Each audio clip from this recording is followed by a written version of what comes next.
more people in the room today. Well, I thought that we outplayed them early, and I told our kids that my fear going into this game was that we hadn't built the foundation this season to handle what you're going to need in the tournaments. And so what you saw is that when we got a little adversity thrown our way, we didn't handle it well. Now I thought these two stepped up and did about all they could do, but you can't rely on two people. We weren't. We know the formula that Belmont doesn't like. It's just the kids didn't. We did it for a little while, and then we couldn't sustain it. That's the most talented team it's been in the OVC since I've been here, top to bottom, and I wish we could have done some more things to bother them. But as a coach for UT Martin, I want to win and I want to beat them. But for our conference, it would have been the worst thing in the world that could have happened if we beat them, because we want the conference to do well in the NCAA tournament. And Belmont's that team that needs to be represented. Or Moorhead won, but Moorhead shouldn't have voted against the double byes. That's what you want from the OVC going forward. That you want your best team in there representing our conference. And the way you need to think about that is that next year or the next year or the next year, our team will be that team, and so we want to be representing the OVC in the NCAA tournament. But I thought our kids kind of laid down there late, which I was very disappointed in. But that's kind of been how we've been this season. We don't like adversity. We don't like it to get tough. So, questions? You guys struggled again shooting the deep ball. Is it just playing in this gym, or is it just finding a rhythm that you couldn't get? No, it's the way that the teams have guarded us. What they've done is they don't help. And when you don't help, that means somebody's got to go score one-on-one. And Janika did that today, but we didn't have enough people doing that. We didn't get that from Maya. We didn't get that from Ashton. And if you're not going to get that from Jesse, Imani, nobody does it. Well, if you don't do that, then that makes it that much tougher to get open shots. You saw what we were having to do. We were having to help when their kids are driving to make plays. And then when they kick out to an open shoot, that's a pretty easy shot. When you're having to hit one with somebody hanging all over you, that's a tougher shot. So it was more about how they were guarding us and that our kids couldn't make the plays necessary. You put McKay back there in the back of that thing, and she's 6'4", and when you drive and you can't finish over her, then that makes it tough. So it was, smart way to guard us, same way Austin Peay guarded us, same way a lot of teams try to guard us. And if we could have kind of sustained it a little bit in the first half, you might have seen a different result. But when it got a little hard for us, we didn't like it. Kendall, game was called kind of tied, I guess. Interestingly, anyway, you end up with 4 fouls, and we'll come back to that in a minute. Oh, okay. Go ahead. How did that? You had 4 fouls in the third quarter. Did that affect you offensively the rest of the way, or defensively, either way? No, sir. I just kept playing how I normally should and help my team out the best I could, and try not to worry about the fouls in that situation. You want to go back to it now? Well, it's I don't know. I need to go be an official because I need to understand how they think so I can coach better. If the way we're going to guard is we're going to get up in you, we're going to run you off the line, and we're going to get out there and put hands on you. I don't understand how you can commit 9 fouls in a game.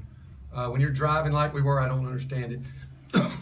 The interesting thing was, and this happened, one of the reasons we quit pressing this year was because every game that we press, we would get, and y'all, they don't even know this, and y'all aren't hearing this, okay? Because it's you're not hearing it. What happened was the officials don't like that. Because when you press, what does that make them have to do? Yes. Now, I didn't say that. Y'all just said that. Y'all said they have to work. And they don't want to do that. They would rather do what all the teams do in the league. Everybody, we just dribble down, call our offense, throw it here. When we start pressing and getting after you, making you move, officials are having to move, adjust, pay attention more. Well, what's the easiest thing to do to stop that? Call fouls. You'll force us to stop. Well, next year we're going to have 15. We'll just run them in and out. You just keep calling them. Because, and it was so comical today. As soon as we started pressing, what happened? fouls were like 7-0, just like that.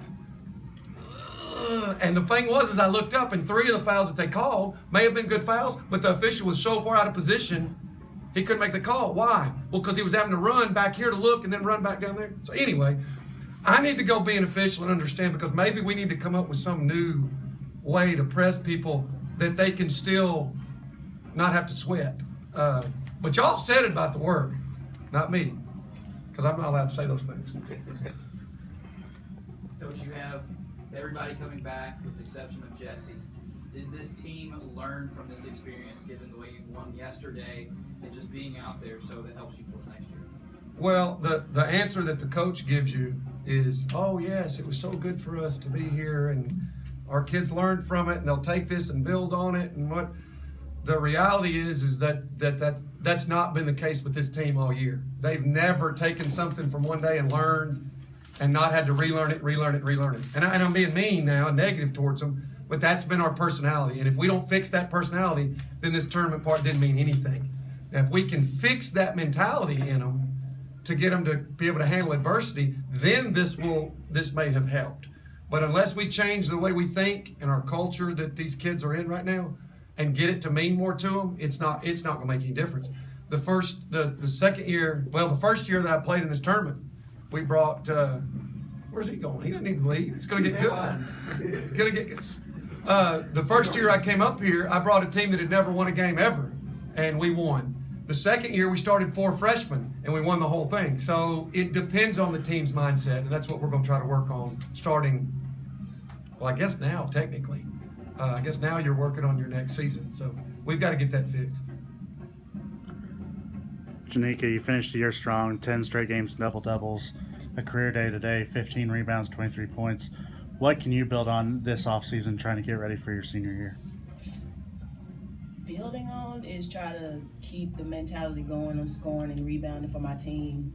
Myself, I think that I need to do a lot of things. Is slimming down to be able to stay, to help my team more. Coach, don't do that. Good answer. Get in shape. Get in shape. She's a load to handle now. Only problem is that she is going to be a great official. She is going to be a great official. I'm telling you, she will be in the NCAA tournament as an official because she doesn't like to get from one end to the other. And she likes to stop there and not have to work real hard. Now, what I'm afraid of is I'm going to get that out of her, and then she's going to be a terrible official. She won't be able to do anything. Sorry. Kendall, same thing. Freshman of the year, just playing here, got off to a good start today. Just kind of talk about what you can work on going into your sophomore year trying to lead this team. Work on being more of a leader and helping my teammates out in other ways besides scoring. Like yesterday when I wasn't doing so well, I needed to rebound and play better defense and work on things like that. She's got a little fire in her. She'll work. She'll work. We got SIUE and Tech about to play? No, they played yesterday, didn't they? EKU, SIU. Oh, okay. EKU. I was out there when I was put on hold. I was out there, and this happened to be sitting down, and this is the coverage from we're in Nashville, right? Yeah. So I said, well, we played yesterday. Let's find our game. See it on the front page?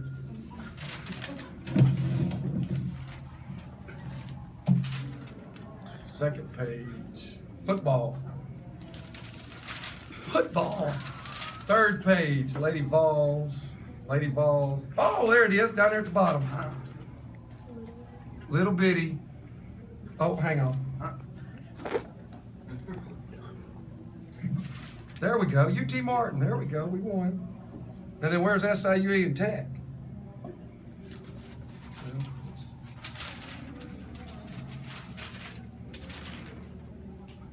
Isn't it the media? Aren't we here for exposure?